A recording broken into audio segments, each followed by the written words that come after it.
Good morning, everybody. I think I want to take a little bit of a step back and just kind of anchor like how I'm even here now, um, and what's been my little bit of a journey with ISP and what was the impetus for that, if there are folks who don't know. So I met uh, Ed Sherna and then Bill Creed, folks who were, founding the ISP on my journey to start recovery. So we're going back now, to 1998. And I have a birthday this month, and I wasn't really thinking about my age like that until Matt started to say that. And I'm like, wow, man, time has gone by, right? But yeah, I met them in my, early 30s. And I had, previous to that, spent about 2 decades, 18 years specifically, right, addicted to crack cocaine, right? And I was, when I met Ed, I was in a program on the West Side, and it's there for folks who were trying to recover from, mostly addictions that related to substance abuse, illegal substances. And they had a relationship with the folks there at the place that I was at, and there was this opportunity to go on this spiritual retreat. And I had no idea what it was, but I had this person that was working with me, if you would imagine, a case manager sort, who told me that if I went on the retreat, I might hear the voice of God. And that seemed very appealing after I spent some time hearing various other voices that were induced by some things that maybe, nobody should be taking, and certainly taking on a regular basis, right? But it seemed intriguing. That obviously relationship started then and has spanned the time until now. And it was very instrumental in the path that I've been on since then. I'll share a little bit about why that is. When before I started my addiction to cocaine, I had an identity that most folks would ID with, right? So I came from a place where I knew what love was. I knew what it was to be accepted and celebrated. I knew what it was to be able to operate as your authentic self. I knew what it was to find joy in simple things and to be able to play in a way that nourished me and nourished others, right? Probably sounds very childlike, right? Those, to me, though, are the best things of us that need to exist beyond even when we're children. So when I met ISP, I was on the road to recover those things. So why I'm leading this session and really talking about this is that recovery in that way is for everyone. Right? I don't know if anyone here is really familiar with the addictive compulsive component that propels people to seek recovery in some way. But I think everyone here can maybe agree with me that what people seek to recover is way more than the, ceasing of behavior that's not conducive. It's way bigger than that, right? Like I often try to say to folks that the last page is actually the beginning page. So the last page of stopping is actually the beginning, so that, sort of like being on a trip and, when you remember, or recall that you're not heading where you want, just stopping does not equal ending up at the destination that you intend, right? You're just stopping going in the wrong direction. So I think recovery is a need. It's a need to kind of rediscover that which has always existed within, right? I think recovery is rooted in, a need to recover that sense of loss, that loss of self. Um, and this world, for me, and I believe it's true for other folks, is very good at duplicating that feeling in us, this feeling sometimes of being disconnected from self, of not being our authentic self, right? There's this whole notion now that that tickles me when they talk about, you have to learn how to fight your imposter syndrome, right? What is that about, right? Like this coercion to be that which you are not, right? In order to feel safe or successful, right? Or whatever, however you want to define it, right? It's a thing, right? But to me, it's sort of talking about the same thing in a different way.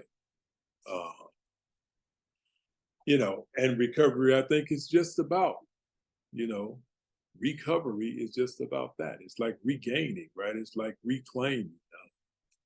It's like regaining good footing, right?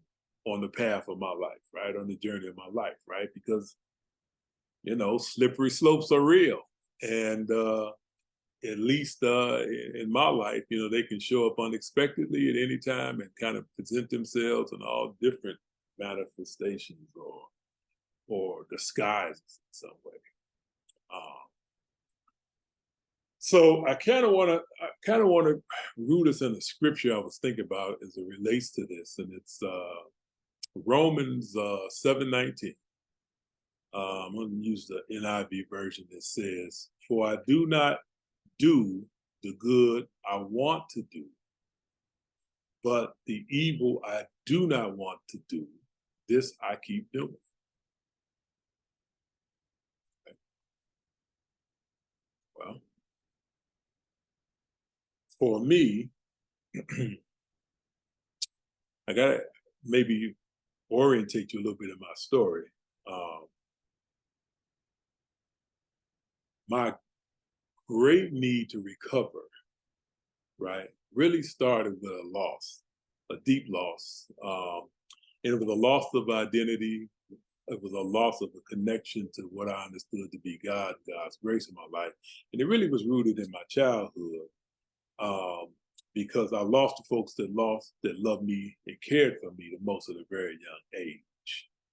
And at that time, as a child, I just became very afraid, when the people that I loved and loved me and cared for me were taken away from me, it was a loss. And it was a loss big time for me, and I learned, right, at that younger age that like fear, the fear I felt was paralyzed to a way, but it was also more than paralyzing. Like it also made me mean, right? Like fear has a way of making folks mean, or difficult, stubborn, selfish, right? And even in addiction, that's present, right? I think it's even more, if you will, pervasive, right? Like, and it's not even always an addiction to drugs. Like someone has a caffeine addiction and it's kind of unacknowledged, and you know, they're encountered in the morning before they've had their indulgence. You might kind of know what I mean, right? Maybe not, maybe described as not a morning person or something like that. But my point is, these things have this impact, right? And I I found no answer to how I was feeling at that time that seemed to comfort me or put me at ease. And so being very, very afraid, being very uncertain, having lost my sense of self, my sense of identity, a lot of that was rooted in family and neighborhoods and the schools that I went and the people that I knew. And that was gone in the way that I understood it. Unfortunately, I was around a lot of folks who were dealing with similar feelings of loss and treated that by taking substances, right? By taking pain meds, right? Illegal pain meds, right? And so all that sacredness that I had, the sacred place that God lived in me, had been replaced by some things. And what replaced that? Right? Denial, not being truthful about what I feel, how things impacted me, what I truly thought, confusion, is it right, to say or feel, right, upset about injustices, about the way, right, things happen in my world. What else replaced that sacred space? The addiction and ill-focused desires, right? Like, sometimes I was always a big guy. So even as a child, I was big. And so sometimes just the need to feel powerful over other people is very tempting when you're afraid, and particularly when your mindset, whether a child or as an adult, is not orientated to perceive your impact on other people in that way. And it's just really rooted in getting what you need, right, to feel, quote unquote, okay. And then, addictions and obsessions, right? So all of those replaced, right, what I treasured about myself, what I felt I had to offer the world, how I could be of value, how I could be of use, and all of that was supplanted by it, right? And that's very painful too. So I say that to say that, during those almost 2 decades, those were the dynamics that I was dealing with, just as an average, everyday person. And I encountered a lot of folks along the way that depth of who I am was not really how I was perceived or received in the world. It was kind of like, what, you got a problem. It's probably tied to some intrinsic wrongness about you or something else.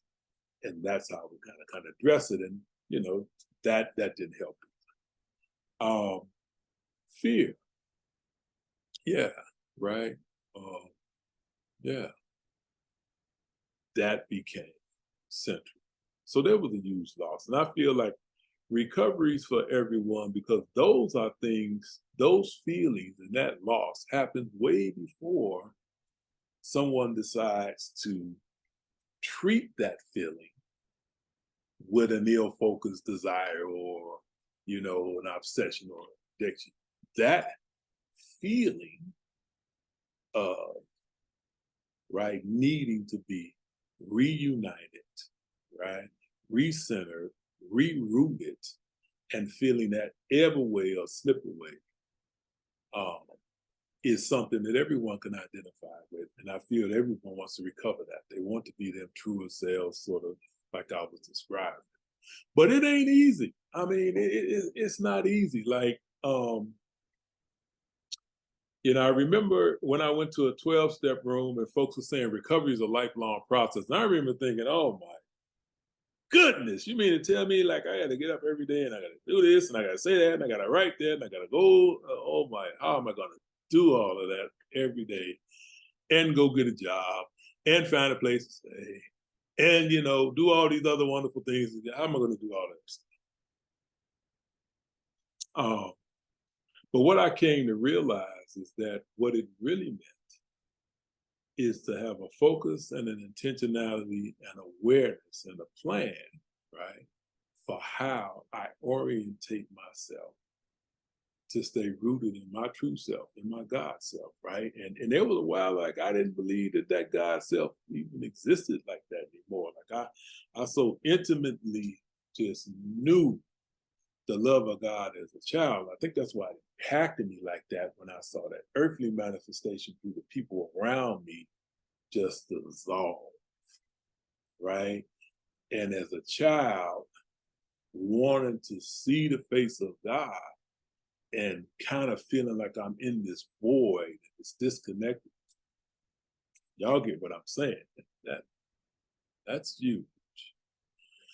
You know, as a young man, I think as a young man, I didn't really want to be afraid of certain things. Like I wanted to not be afraid to, move around my neighborhood, or if I see, things that or people who might be intimidated, I didn't want to be afraid of that. I didn't want to be afraid of like, simple things, going on a job interview, things like that. But I never prayed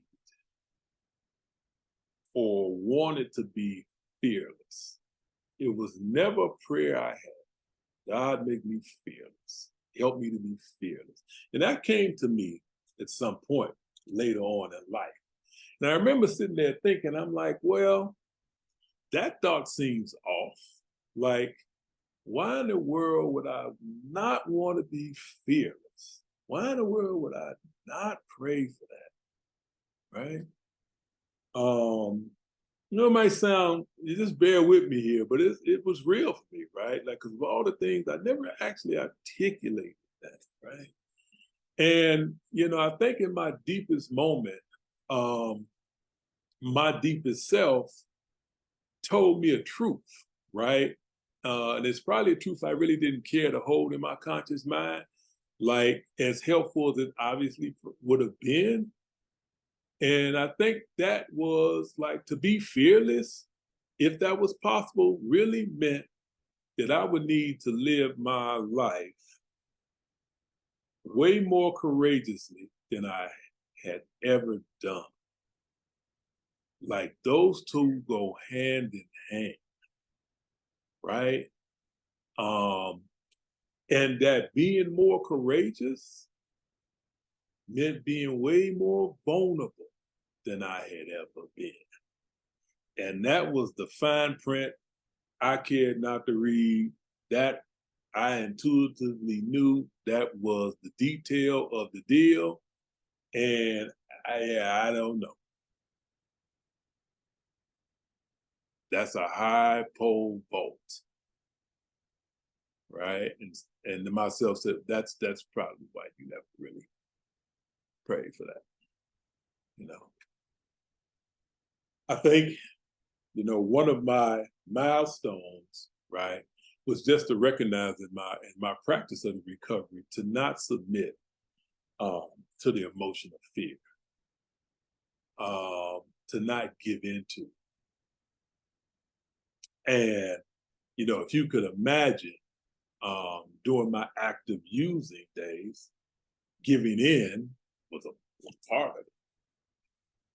Every day presented something, and I was presented with a choice and an option, and I had little to no power because I had just had, you all know how this works. There's a cumulative effect of wrong decisions, right? And in that, they help further wrong decision making, right? And so, so being able to want to stop these negative things that I was doing, right? Going back to Paul, right? But even beyond that, wanting to recover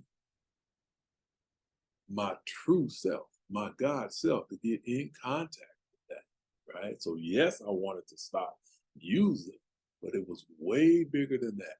And what I recognize, and I think, what I would, suggest to you all is that everyone identifies with the need to recover something that has been extracted. Unfortunately, our material world extracts a lot of us just to show up every day in our communities, in our families, in our jobs, and there is sometimes this toll, right? And also this, if you will, automaticness, right, of identity that sometimes, I wake up in the morning and I can just tell, hey, yesterday was a day where it took a little piece something from me, maybe that courageousness, maybe that vulnerability was not operating as enough of a source, and then I spend time in prayer and I spend time in meditation. I'm trying to recover that level of self and connection. So I'll end with just saying that I do believe that recovery is like for us all, from the knowledge that, right, there are things that we want to recover, right, of our truer selves, of our truer nature, of our God self, and that, the fear is really fear rooted in, if you will, lack, right? This mindset of lack. But the Bible tells us that Jesus said, he came to give life and that much more abundantly, right? And so that lack, what is the lack? Is it a lack of finances? Is it the lack of feeling the family or friends? Is it the lack of acceptance? Is it the lack of love? Maybe giving of love or receiving of love, or maybe even self-love, right? The world teaches us to have the fear of lack of recognition or just rewards, whatever that looks like in various stages of our life, right? And the effort to recover those feelings, right, of being, right, taken care of, loved, connected, supported, valuable, right, self-worth, all of those things are as important once the bottle stops, right? Once, right, the powder stops, right? Once whatever it is, the online addiction, whatever it is, stops, that's the work ahead. And that work belongs to us all in our various different ways in our lives. I'd like for the reflection period, if maybe to just invite you to spend time recalling the times or the moments in your life where you were full of the Spirit of God, right? Where you had this awareness of the fullness of God moving in your life, right? Or just in life around, where you were, undeniably convinced that God was showing up and doing for you what you couldn't do for yourself. Now, let's like you to invite you to just seek to recover bearing witness to that, right, in your own life, right? And maybe just sit with